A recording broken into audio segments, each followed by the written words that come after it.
মা তো গেট খোলে না। মা মা, ও মা, নয়নের মা, ওগো দরজা খোলো। ওগো মা, দয়াল না, ওগো কি করলা তুমি? কেমনে তুমি চইলা গেলা গো? কত কইরা কইছিলাম নতুন বউ আনতে যা। আরে দেখ না কি অবস্থা। ভাইয়াকে বিয়ে করাইছি কালকে, একটা নতুন বউ বাসা আসতে পারে না, তুই বাসার নিচে কেন আসছো? কারণ তোমার ফ্যামিলি মেম্বারদের জানাইতে হবে যে তুমি আমার সাথে কি করতেছো। তুমি ঘোরার দিন করছি, বড় ভাইয়ের বিয়ে করা মানে বিয়ের পরে 5টা দিন কেউ দেয় তো না। 5 সেকেন্ডও সময় দিব না তোমাকে আমি। আচ্ছা বাসাটা কার? তোমার। বিয়ের পরে তুমি কই থাকবা? এই বাড়িতে। বলে তুমি থাকলে মান সম্মান টাকা আমার। তাহলে তুমি এখন যদি যাও গিয়ে সিনক্রেটটা করো, মান সম্মান যাবে কা? নাও ধরো 2টা করে খাও। আচ্ছা 3টা করে খাও, 5 দিন পরে তো আবার খেতে পারবো না, কারণ বিয়ের পরে আমি এটা একদম অ্যালাউ করবো না। এই কিছু করছিস তুই? মেয়েটা আসার পথে গিয়ে দেখতেছি এটা খাইও না, ওটা খাইও না, ওটা করো না, এবার মানুষ আসতে পারে। ওরে তুই কিচ্ছু করবি না। তোমার যা মনে কয় তুমি তাই খাইবা, কোনো অসুবিধা নেই। কি রান্না করছো মা? ভাইজান আপনি রান্না করছেন? নীলু রান্না করছিস? জি ভাইজান। কাজের মেয়ে রান্না করছে। অ্যাকচুয়ালি আম্মু রান্না ছাড়া আমি খাই নাই, তো কাজের মেয়ে রান্না আমি খাইতে পারি না। ভাবি নীলু তো কিন্তু কাছের মেয়ে না, ও আমাদের ঘরেরই মেয়ে, আমার বোনের মতো। বোনই না? জি ভাইজান। আর ভাবি বেস্ট পার্ট কি জানো? নীলুফার রান্না টিপিক্যাল কিছু আম্মুদের চেয়ে ভালো হয়। রাখো এরকম রান্না করবি, তাহলে বেস্ট দেখা জামাই ঠিক করে দিব।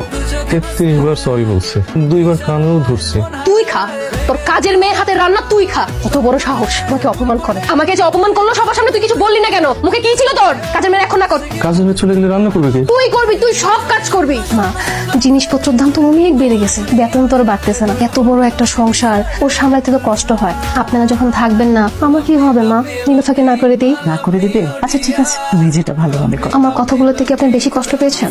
না না না, কষ্টের কি আছে? তুমিও এই সংসারের একজন, এখন থেকে তুমি যেটা ভালো মনে করবা সেটাই হোক। আমাকে একটা চা দেন তাহলে, চিনি ছাড়া। যাও, আমি নিয়ে আসছি। কি ব্যাপার রতন ভাই, কি অবস্থা, কেমন আছেন? আসসালামু আলাইকুম। রতন ভাই আসসালামু আলাইকুম। আপনি মনে হয় আমাকে চিনতেই পারতেছেন না। আমি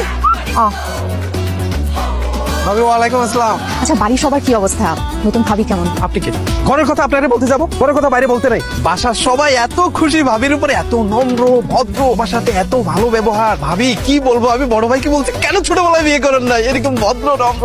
ফালতু একটা মহিলা ভাবি, এত কুটনামি করে এই যে কুসুমের চাকরিটা খাইয়ে দিছে। কুসুম আমাকে যা যা বলছে ভাবি, বাসার সবার সাথে খারাপ সম্পর্ক। ও তো মানুষ না ভাবি, পশু ভাবি। কি বলতেছেন? নতুন ভাবি কি করছে? জানেন অয়ন ভাইকে কি বলছে? অয়নকে কি বলছে? আপনার স্বভাব গেল না। অয়নকে কি বলছে? ভাইকে বলছে যে বেকার, চাকরি বাকরি তো করো না, ভাইয়ের টাকায় চলো, ঠিক আছে? চাচার ওষুধ, চাচির ওষুধ, পরিবারের দায়িত্ব নাই, কোনো জ্ঞান নাই, কিছু নাই, কাজে বাজে অনেক কথা বলছে ভাবি। এর উপর আপনার অত্যাচার ভাবি। অয়ন ভাই কি করবে বলেন, সোজা সাপটা মানুষটা। অয়ন কি বলছে? অয়ন ভাই কিছু বলেন নাই, একটু হাসছে। আমার মনে হয়েছে অয়ন ভাই অনেক কষ্ট পাইছে। এগুলো কি সুস্মি? কোনগুলো কি? এগুলো কি? আমি বাসা থেকে বের করে দিছেন। বের করে দিছে নাকি বের হয়ে গেছো? হ্যাঁ বের হয়ে গেছি। কেন? 5 দিনের কথা ছিল না, 5 দিন তো পার হয়ে গেছে। এর জন্য আমি বাসা থেকে বের হয়ে আসছি। এখন তুমি আমি বিয়ে করব। আমি বেকার।